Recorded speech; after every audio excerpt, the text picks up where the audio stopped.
Hello everyone, कैसे हो आप? आई होप अच्छे होंगे। तो आपका स्वागत है आपके अपने चैनल एजुकेशन प्लेटफॉर्म में। तो हमारी कल लिबरलिज्म की एक पार्ट हो चुका है और आज है वही सेकंड पार्ट, किसका? उदारवाद यानी लिबरलिज्म का। ठीक है, तो स्टार्ट करते हैं अपनी नई क्लास नई वीडियो के साथ। तो भाई कल हमारा मैंने बताई थी 3 टाइप्स होते हैं लिबरलिज्म के, उदारवाद के, या आप ब्रांच भी बोल सकते हो। तो हमने कल क्लासिकल लिबरलिज्म का पढ़ लिया था क्या होता है, बट उसके थिंकर्स नहीं पढ़े थे। तो आज उसके थिंकर्स पढ़ेंगे और हम मॉडर्न लिबरलिज्म पढ़ेंगे और थर्ड हम नियो लिबरलिज्म पढ़ेंगे भाई। तो चलो स्टार्ट करते हैं अपनी क्लास को। तो भाई हमने यहाँ तक थिंकर्स के नाम पढ़े थे कि भाई इसके कौन कौन सपोर्टर हैं। तो थिंकर्स के नाम देख लेना, मैं कल बता चुकी हूँ। तो आज हमारे भाई स्टार्टिंग में है जॉन लोक। इसके आइडियाज़ पढ़ेंगे भाई, क्या बोलते हैं लिबरलिज्म के बारे में। ये इसके समर्थक हैं और लिबरलिज्म के फादर भी हैं। तो क्या बोलते हैं भाई इसके बारे में। तो ये फर्स्ट है भाई, जो राजा का दिव्य अधिकार है ना, जो डिवाइन थ्योरी है, उसको क्रिटिसाइज़ करते हैं या उसके अगेंस्ट है भाई। क्या था भाई डिवाइन थ्योरी? डिवाइन थ्योरी में ऐसा होता है कि पहले राजा को है ना भगवान यानी गॉड का दूत माना जाता था कि भगवान ने इसको भेजा है और जो किंग रूल रेगुलेशन बना रहे हैं तो उनको फॉलो करो भाई। जो फॉलो नहीं करेगा तो इसका मतलब ये है वो गॉड के खिलाफ है।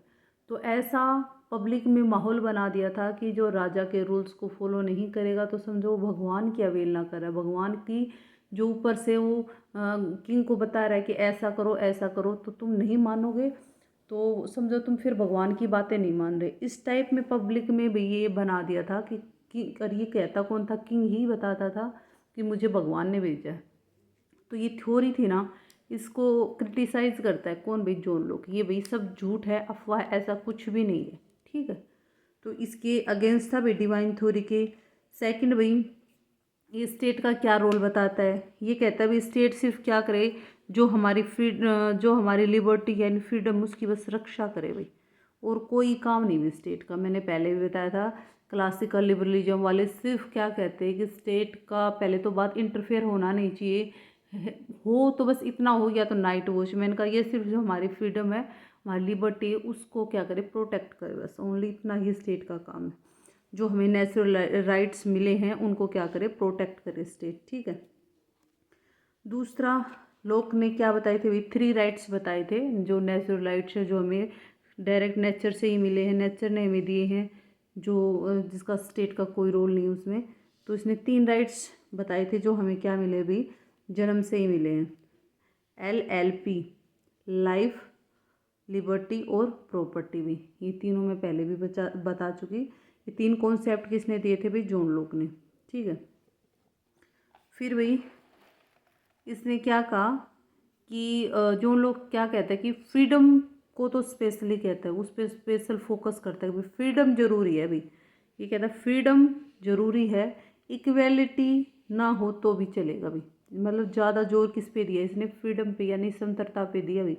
इक्वेलिटी ना हो तो कह रहा है चल जाएगा, पर लिबर्टी जरूरी है। कौन कहता है भाई? जॉन लोक कहते हैं।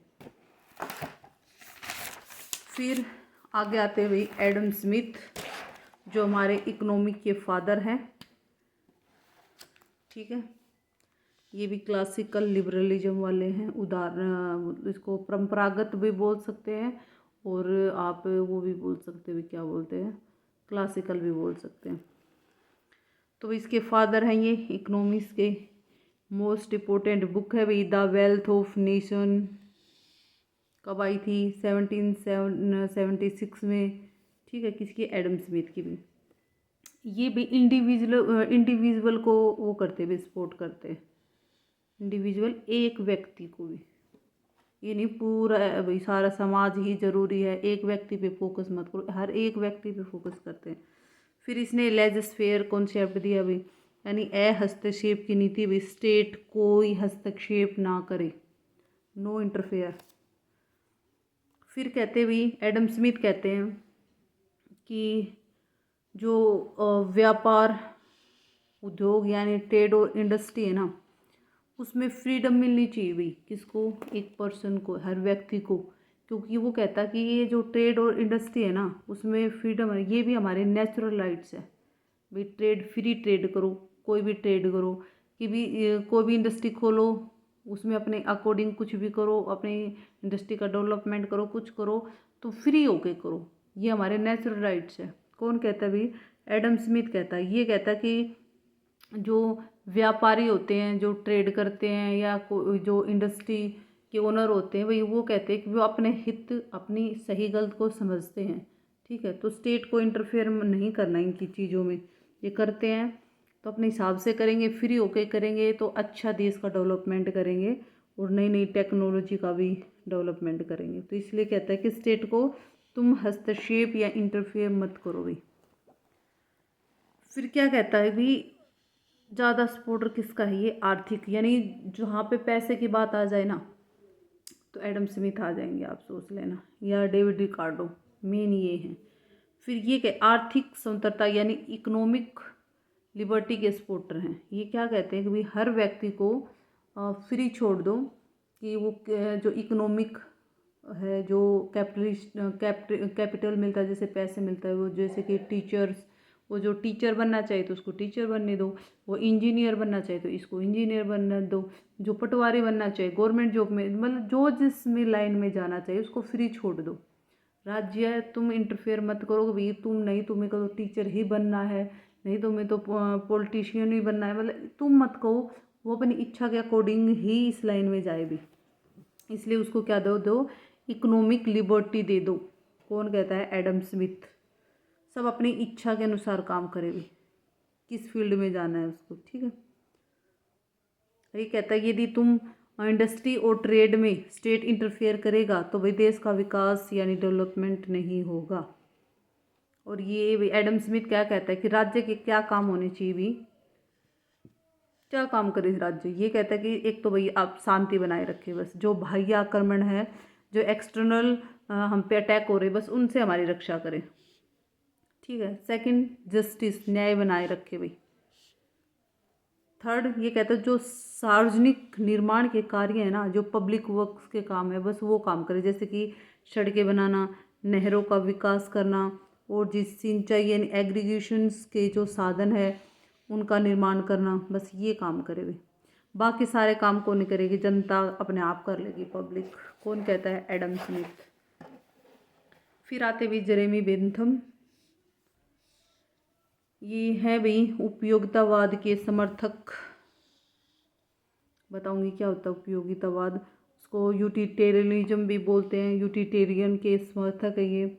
उनकी एक कोटेशन है, अधिकतम लोगों का अधिकतम सुख, यानी maximum happiness of the maximum number of people. ये कोटेशन है भाई, बहुत ज़्यादा बार रिपीट हुई है पेपर में। ठीक है, मैं बताऊंगी क्या कहना चाहते हैं इसके बारे में।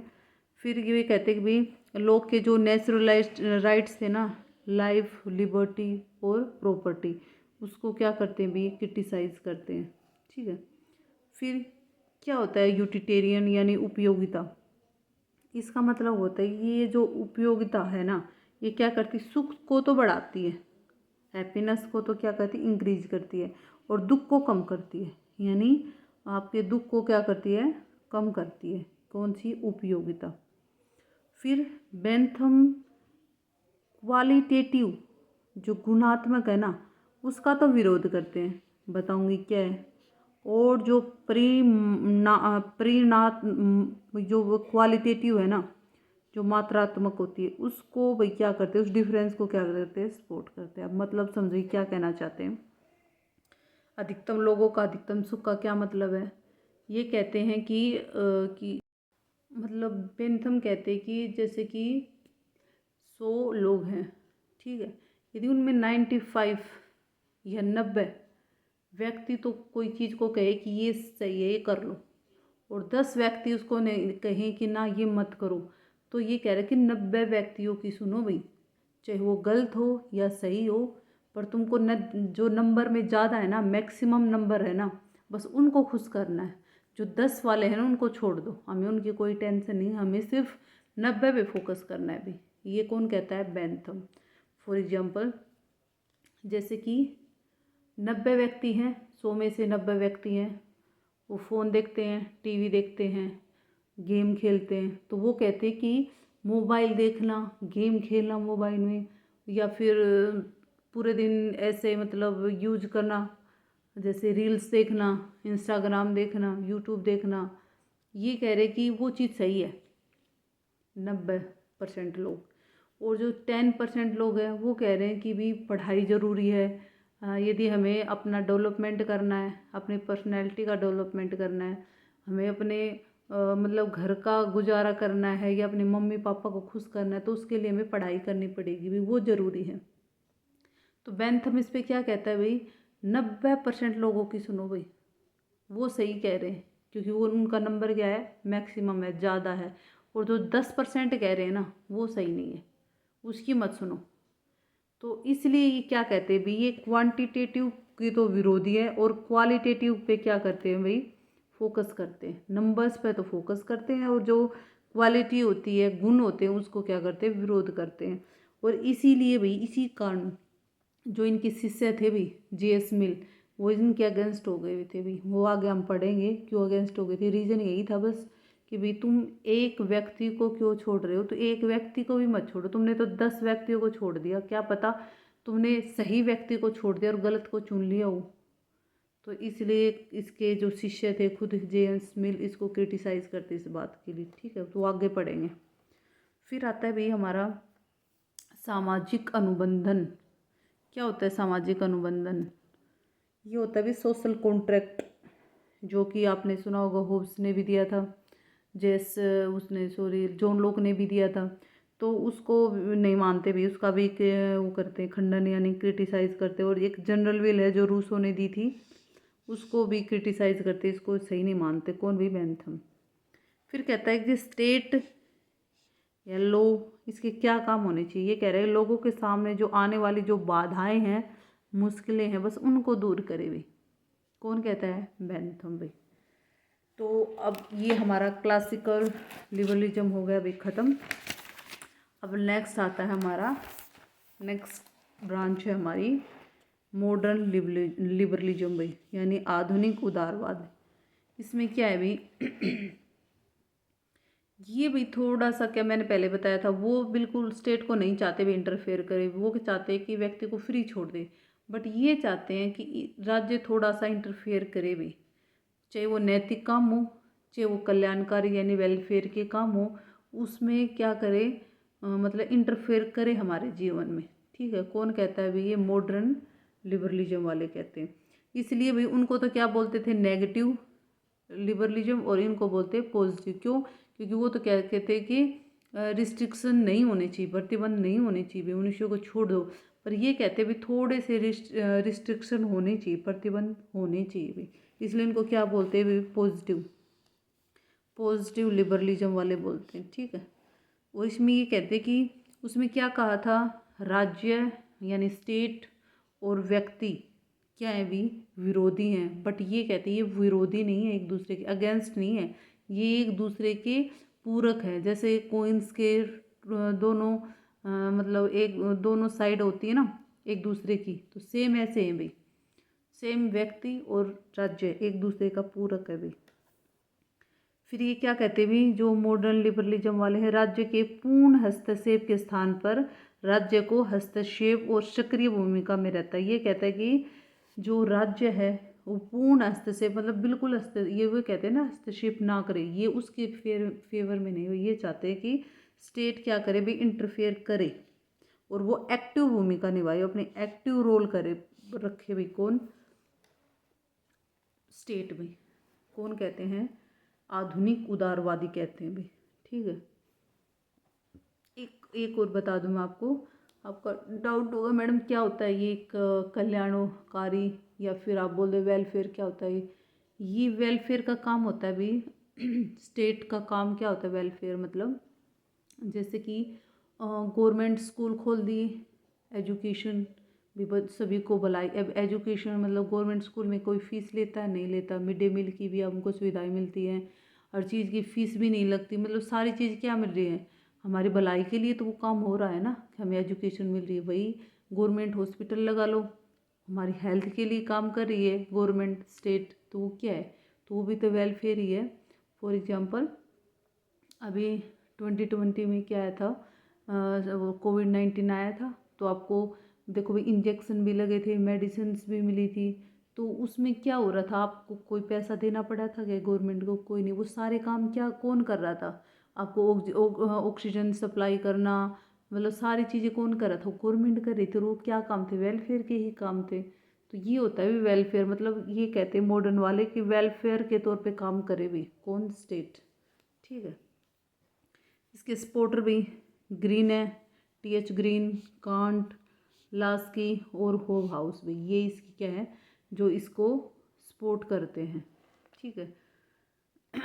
ये कहते हैं जो सकारात्मक उदारवादी है ना, जो पॉजिटिव लिबरलिज्म वाले राज्य की जो सकारात्मक जो भूमिका है, रोल है, उसको स्वीकार करते भी। वही वेलफेयर मतलब पॉजिटिव वे में करे, ज़्यादा मतलब अपना हावी मत हो, कहने का मतलब ये है। और राज्य लोगों की भलाई के लिए काम करे भी, वही वेलफेयर के लिए काम करे।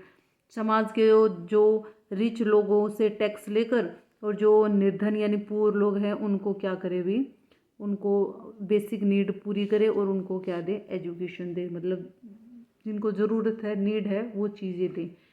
किसके आधार पे? कि धनवान लोगों से टैक्स लगा ले और टैक्स से जो पैसा है वो इन पे लगा दे भी, यही होता है वेलफेयर। थिंकर वही जोन्स, यो मिल, जेम्स मिल, टीएच ग्रीन, होव हाउस, लास्की और मैकेवर। फिर भी ये आते हैं जेएस मिल, जॉन स्टुअर्ट मिल, जो मैंने पहले बताया था आपको। तो ये किस फील्ड में? ये भी इकोनॉमिक फील्ड की बात करते हैं और कल्याणकारी यानी वेलफेयर स्टेट की बात करते हैं, उसके सपोर्टर हैं। मॉडर्न वाले सभी भाई किसकी बात करेंगे? वेलफेयर स्टेट की बात करेंगे। ये इंडिविजुअल की जब पूछे ना, बड़े सबसे बड़े सपोर्टर इंडिविजुअल के, तो यही है विजय मिली, व्यक्तिवाद के सपोर्टर बोलते हैं इसको। एक ये कहते हैं जैसे कि थोड़ा सा बैक ले जाते हो आपको, कि बेंथम ने क्या कहा था भी, 90 लोगों पे ध्यान दो, 10 लोगों पे ध्यान में कोई मतलब नहीं। तो ये क्रिटिसाइज करने आया था, ये उसका शिष्य था भी बेंथम का। ये कहता है कि भाई तुम क्या पता, तुम 90 लोग कह रहे हो वो गलत हो और 10 लोग कह रहे हो बात सही हो।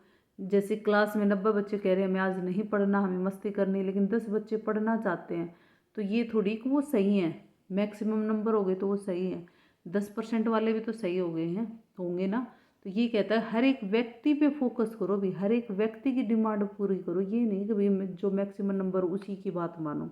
तो हर एक व्यक्ति की लिबर्टी की बात करते हैं कौन भी? जेम्स मिल भी। उनकी बुक भी है भी, फेमस बुक है हद ऑन लिबर्टी, 1859 में आई थी।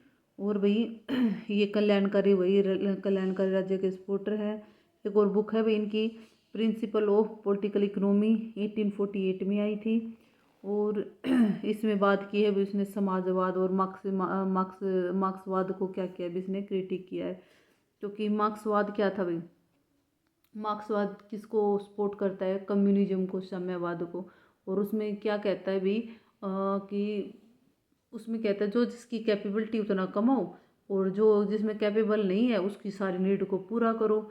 तो ऐसे तो भाई सबकी लिबर्टी सही नहीं होगी ना, मतलब सब कह रहे थे सबको इक्वल बांट दो, ये कर दो। तो मैंने पहले कम्युनिज्म के बारे में बताया तो ये कहते कि ये सही नहीं है भी, हर एक व्यक्ति की फ्रीडम होनी चाहिए, हर एक व्यक्ति अपने हिसाब से काम करे भी। फिर ये जो राइट टू प्रॉपर्टी को क्या करते? सीमित करते हैं भाई, जबकि राइट टू प्रॉपर्टी के सपोर्टर कौन है? जॉन लोक। और ये क्या करते हैं? लिमिट करते हैं राइट टू प्रॉपर्टी को। और जो आय है, इनकम है, उस पर टैक्स लगाने की बात करते हैं और उस टैक्स को यूज करते किसके लिए भी? वेलफेयर के लिए। वो किसके वेलफेयर के लिए भी? वर्कर्स जो लेबर काम करती हैं उनके लिए। और ये वही भी बेंथम को क्रिटिसाइज करते हैं उसी बात के लिए। तो क्योंकि वो किसकी बात करता है? क्वांटिटेटिव की, और ये क्वालिटी की बात करता है भी।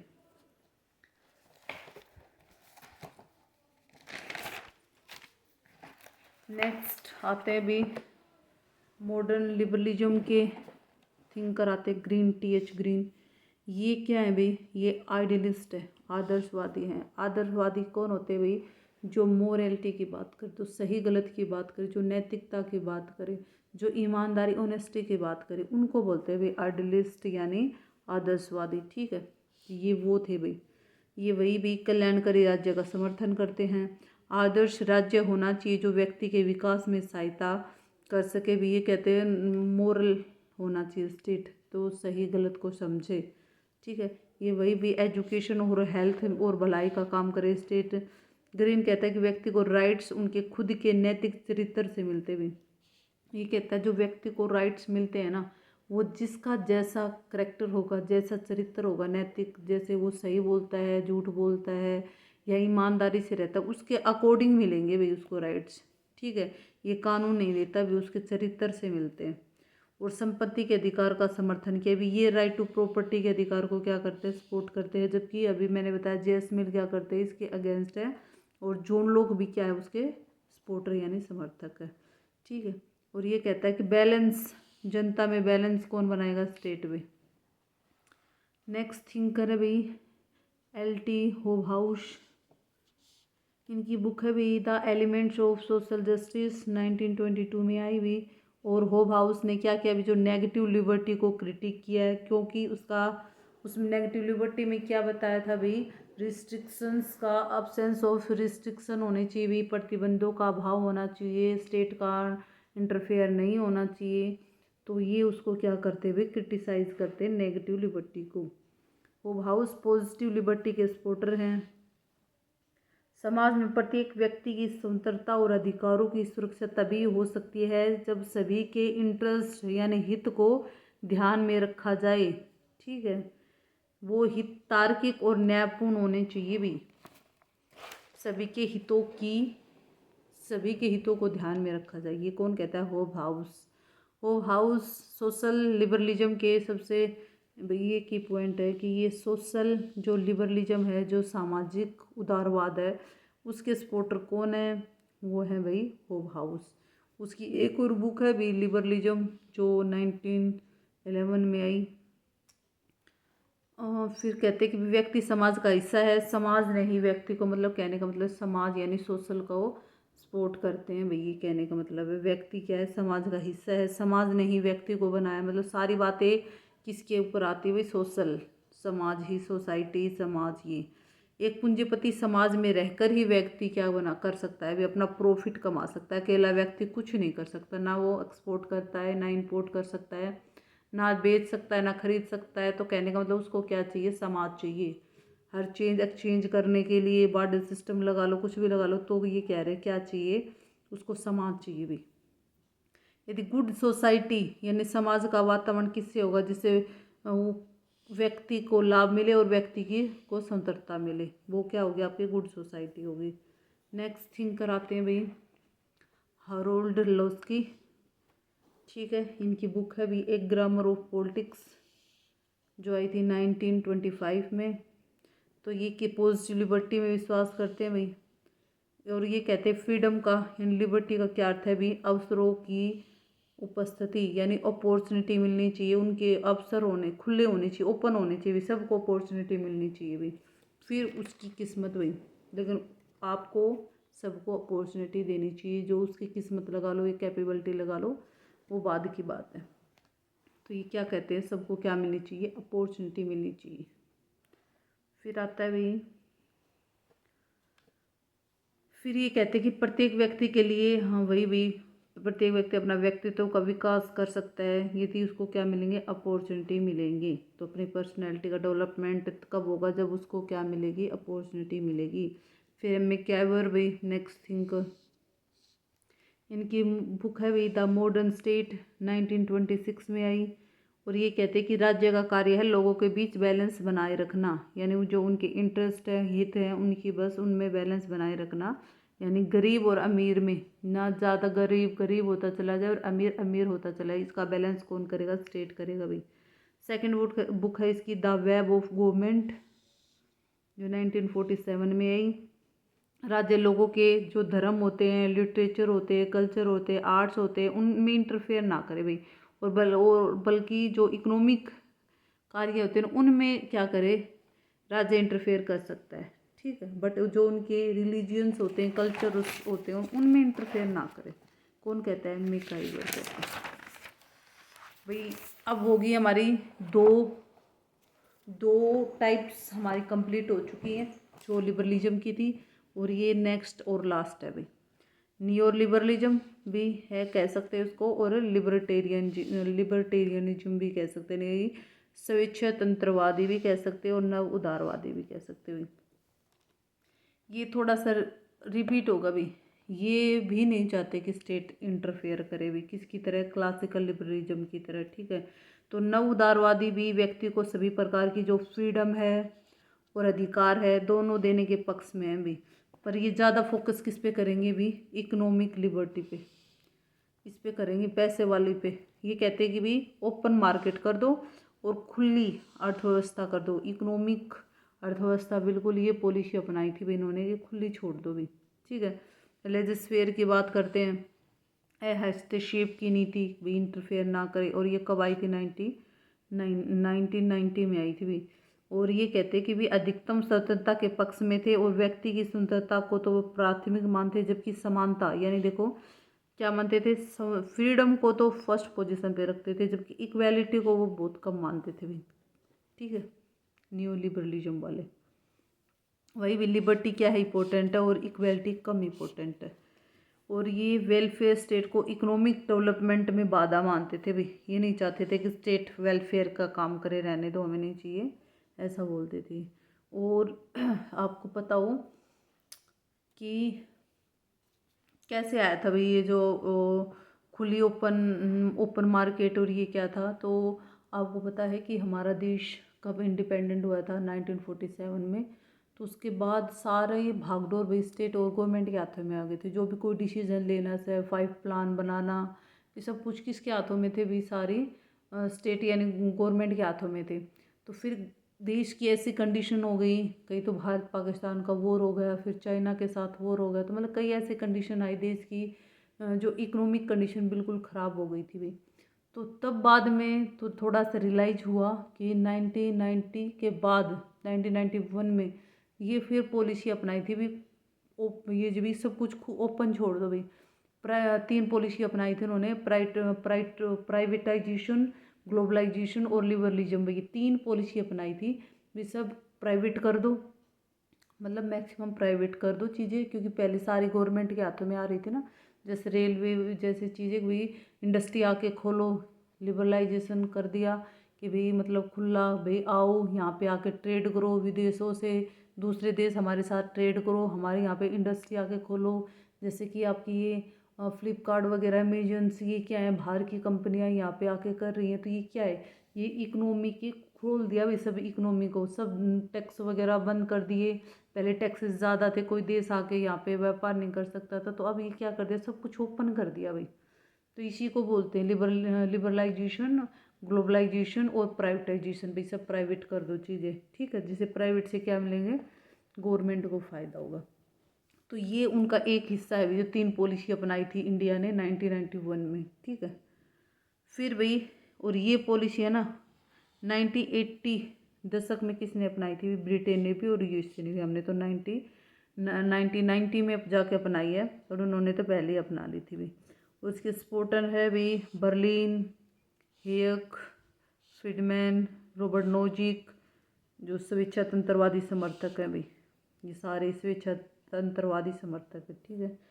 तो आज की क्लास होती है भाई यहीं पे ख़त्म हमारी। तो आपको बच्चों कोई डाउट हो तो आप कमेंट बॉक्स में लिखा करो, मैं आपको कोशिश करूँगी आपके डाउट क्लियर करने के। और आपको यदि मेरी वीडियो अच्छी लगे तो लाइक, शेयर और सब्सक्राइब किया करो। और फिर से हम कल फिर हाजिर होंगे भाई एक नई वीडियो के साथ। तो ओके, बाय, गुड नाइट।